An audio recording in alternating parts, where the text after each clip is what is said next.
Defensible spaces. When I did this story about a year ago, I compared them to a moat surrounding a castle, which in that case was your home. Now, I can't start this story the exact same way, and I can't think of another analogy, so let's try a visual demonstration to kick us off. This is a home that I do not own.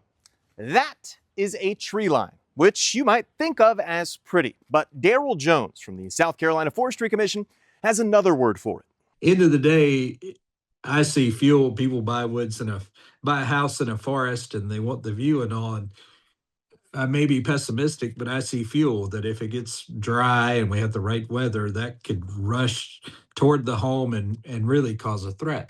Now, nature is of course all around us. So how much space do we, and more importantly, firefighters really need? Typically, we ask for at least 30 feet between the edge of the houses and the woods or the surrounding fuels. But we want that to be fairly open, not saying there can't be any trees, but we don't want it really dense. We don't want shrubbery or anything like that right near the house. We don't want propane tanks maybe or firewood stuck there, other stuff. Our goal really is to keep the fire in the woods and away from the homes, and that gives the place to set up and work and defend the structures. Now, my tape measure is only 25 feet long, but thankfully I am at least 5 feet tall. So as you can see, this home is good. Whoever the homeowner is, good job. But having this much room isn't always common when firefighters come up on an active scene. And Jones says it really can be the difference on whether or not you're able to go home after a fire.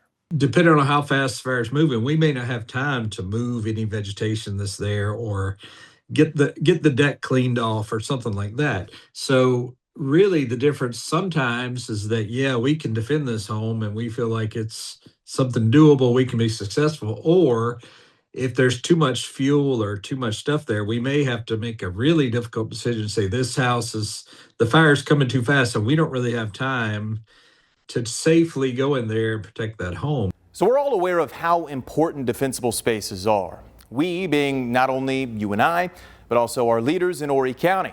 If you remember from our story last year, Horry County Council, the Planning Commission, and a special committee came up with a plan they called Envision 2025 all the way back in 2008. Basically an outline of what the county wanted and needed to accomplish over the next 17 years. And in it, there's a whole section on wildfires that explains the need for defensible spaces. And the county concluded the action that needed to be taken was to amend the land development regulations to address defensible space as a wildfire mitigation technique when new development is proposed in close proximity to large tracts of forested land.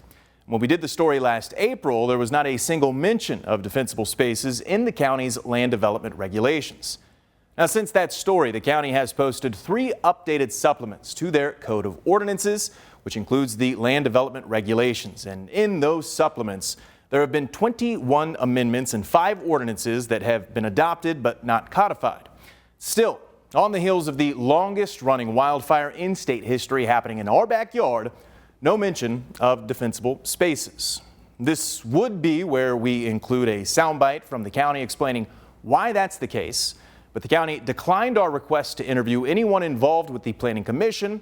And Horry County Councilman Dennis DiSabato, whose District 3 is more or less the entirety of Carolina Forest, did not respond when I reached out to him twice. And again, it's not like the idea that we need defensible spaces was lost to time somewhere between 2008 and 2025. In 2020, the county came up with Imagine 2040, same setup as Envision 2025, but for 20 years down the road this time. There's even more written on defensible spaces in there, and the county stated that the action that needed to be taken was the exact same, only changing tracts to areas and making forest land one word. Still, for now, it's up to you alone to keep that fuel away from your home, and hope your neighbors do too. And that's really what we ask for, somewhere that our equipment can go in and buys us a little bit of time to prepare your home before the house gets there. And it may be your home and your neighbor's home and the neighbor's home. It may be that you're all real close together and it's a bigger problem than just your property, but everybody can do something to make it a little bit easier for us to save the homes and protect people.